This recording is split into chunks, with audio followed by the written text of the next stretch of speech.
Shri N Sreekumar, ഇവിടെ രമേശും സതീശനും ഈ ചിത്രത്തിലേക്ക് വരുന്നത് ശരി, പക്ഷേ കെ സി വേണുഗോപാലിന് ഈ ഘട്ടത്തിൽ മാറി നിൽക്കാൻ അദ്ദേഹത്തിന് സ്വയം തോന്നുന്നതല്ലേ ഉചിതം?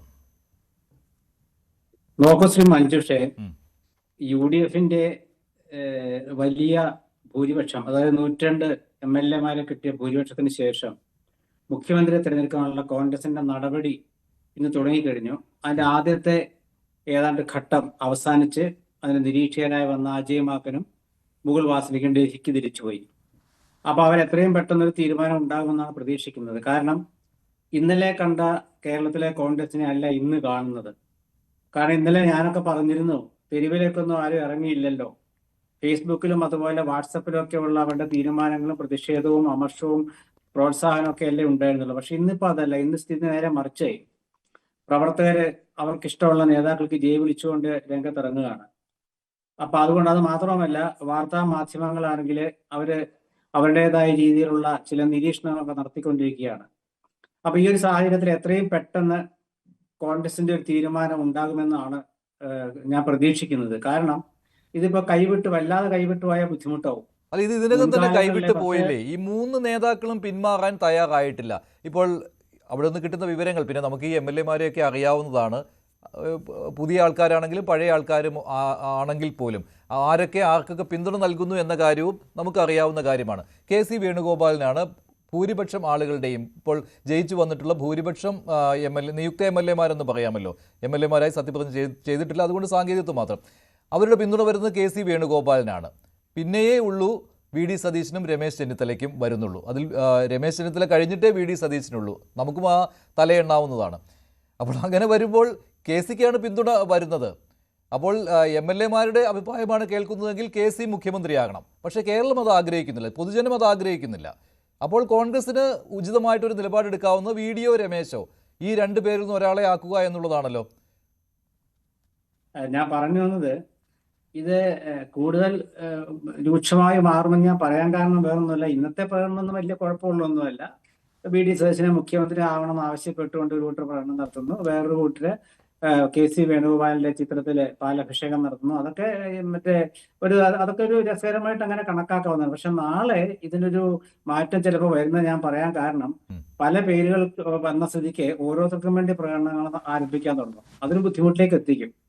അപ്പൊ അതുകൊണ്ടാണ് ഞാൻ പറഞ്ഞത് അക്കാര്യത്തിലുള്ള തീരുമാനം എത്രയും പെട്ടെന്ന് അവിടെ ഉണ്ടാകും എന്നുള്ളത്. പിന്നെ നമ്മൾ ഈ പറയുന്ന ഒന്നത്തെ തലയെണ്ണലൊന്നും അവിടെ നടന്നിട്ടില്ല ശ്രീ മഞ്ജുഷ. അവിടെ കോൺഗ്രസിന്റെ ഒരു വളരെ എത്ര വർഷങ്ങളായിട്ടുള്ള കീഴ്വഴക്കമാണ് MLA മാരുടെ അഭിപ്രായം തേടുക എന്നുള്ളതാണ്. തലയെണ്ണലല്ല. MLA മാർ എന്താണ് അഭിപ്രായം പറഞ്ഞതെന്നുള്ള ആർക്കും അറിയില്ല. മാത്രമല്ല 63 MLA മാർ അവിടെ പോയിട്ട് അവരുടെ അഭിപ്രായം പറഞ്ഞു. ആ അഭിപ്രായം പറഞ്ഞതിൽ ഇത്ര പേര് കെ സിക്കൊപ്പം, ഇത്ര പേര് VD-ക്കൊപ്പം, ഇത്ര പേര് രമേശിനൊക്കെ നമ്മൾ കണക്കാക്കി എടുക്കുകയാണ്. അത് ചെറിയ തെറ്റിൽ അങ്ങോട്ടും ഇങ്ങോട്ടും തെറ്റിപ്പോകുന്നുണ്ടാവും. ചിലർ നമ്മൾ പ്രതീക്ഷിക്കുന്നു അവർ കെ സിക്കായിരിക്കും പിന്തുണ കൊടുക്കുന്നത്, പക്ഷെ ചിലപ്പോൾ അവർ VD-ക്കായിരിക്കും, അങ്ങനെ ചിലപ്പോൾ രമേശിനായിരിക്കും, അങ്ങനെ വരാം. പക്ഷെ വലിയ വ്യത്യാസം അതിനകത്ത് ഉണ്ടാകാൻ സാധ്യതയില്ല. ഏതാണ്ട് 50-നടുത്ത് പേർ കെ സിയോട് അനുകൂലിച്ച് നിൽക്കുന്നവരാണ്. അതിന് കാരണവുമുണ്ട്. പലർക്കും സീറ്റ് കിട്ടിയത് കെ സിയുടെ ഇടപെടലിലാണ്. പക്ഷെ അതിനേക്കാൾ വലുത് എന്ന് പറയുന്നത്, തെരഞ്ഞെടുപ്പിൽ പണമിറക്കിയല്ലോ, അത് കെ സിയാണ്. അപ്പോൾ അവർക്കത് പറയാതിരിക്കാൻ പറ്റില്ല, അതുകൊണ്ട് പറഞ്ഞു എന്നേ ഉള്ളൂ. അവരിൽ തന്നെ പലർക്കും, ഞാൻ പലരുമായിട്ടും സംസാരിച്ചതാണ്, പേഴ്സണൽ ബന്ധങ്ങളുള്ളതാണല്ലോ ഇവരോടൊക്കെ. പലരും പറയുന്നത് എന്താണെന്ന് വെച്ചാൽ, ശരിയാണ്, കെ സി പണം തന്നു, ഈ തെരഞ്ഞെടുപ്പിന് വേണ്ടി പണം എത്തിച്ചു തന്നു, അങ്ങനെയുള്ള കാര്യങ്ങളൊക്കെ സംഭവിച്ചു. പക്ഷേ മര്യാദയല്ല അത്. കാരണം പൊതുജനങ്ങളുടെ അഭിപ്രായം എന്ന് പറയുന്നത് കെ സി മുഖ്യമന്ത്രിയായി വരണമെന്നല്ല. പക്ഷേ അവർ പറഞ്ഞിട്ടുണ്ടാവും, കാരണം അവരെ സഹായിച്ചത് കെ സിയാണ്, അതുകൊണ്ട് മാത്രം. കാരണം ഇത് ആരുടെ പേര് പറഞ്ഞാലും എത്ര രഹസ്യമായിട്ട് പറഞ്ഞാലും അത് കോൺഗ്രസ് വൃത്തങ്ങൾക്കിടയിൽ പിന്നീട് പാട്ടാകും. അത് ഓരോരുത്തർക്കും അറിയുകയും ചെയ്യാം. അത്ര രഹസ്യമായിട്ട് ഇത് പറയാനും പറ്റുകയില്ല. കാരണം 2 നിരീക്ഷകരുടെ മുന്നിലേക്കാണല്ലോ ഇത് പറയേണ്ടത് എന്തായാലും. അല്ലല്ല, ഇതൊക്കെ നമ്മളുടെ ഊഹാപോഹങ്ങളാണ്. ഈ MLA മാർ അവിടെ പോയിട്ട് എന്താ പറഞ്ഞത് ആർക്കറിയാം? ഇപ്പൊ VD സതീശൻ ആരുടെ പേരാ പറഞ്ഞിട്ടുണ്ടാവും നമുക്കറിയാൻ പറ്റുമോ? അദ്ദേഹത്തിന്റെ പേര് പറഞ്ഞില്ലെങ്കിലോ? അതിന് രമേശ് ചെന്നിത്തല അദ്ദേഹത്തിന്റെ പേര് പറഞ്ഞില്ലെങ്കിലോ? ഇതൊന്നും നമ്മൾ ഗണിക്കുന്ന പോലൊന്നും നടക്കണമെന്നില്ല രാഷ്ട്രീയത്തിലെ തീരുമാനങ്ങൾ പെട്ടെന്ന് ഒരു ഫോൺ വിളിയുടെ, ഒരു മൊബൈൽ ഫോൺ സംവിധാനമുള്ള കാലത്ത് പഴയ പോലൊന്നും ലാൻഡ് ഫോണില് ഹോട്ട് കോൾ ബുക്ക് ചെയ്തിരിക്കേണ്ട കാര്യമൊന്നുമില്ലല്ലോ. അല്ലെങ്കിൽ ലൈറ്റ്നിങ് കോളൊന്നും ബുക്ക് ചെയ്യണ്ടല്ലോ. കൃത്യമായിട്ട് കാര്യങ്ങൾ അപ്പോൾ തന്നെ അറിയാം. അപ്പൊ അതൊക്കെ പെട്ടെന്ന് കഴിയും. കാരണം 2021 പ്രതിപക്ഷ നേതാവിന്റെ തെരഞ്ഞെടുപ്പിലെ നമുക്കുള്ള കാര്യങ്ങളൊക്കെ അറിയാമല്ലോ.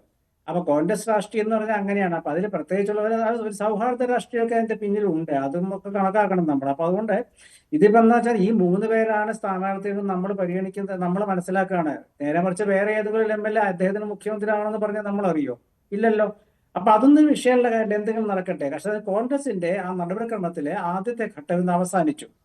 അതിൽ പ്രധാനപ്പെട്ട ഘട്ടമായിരുന്നു.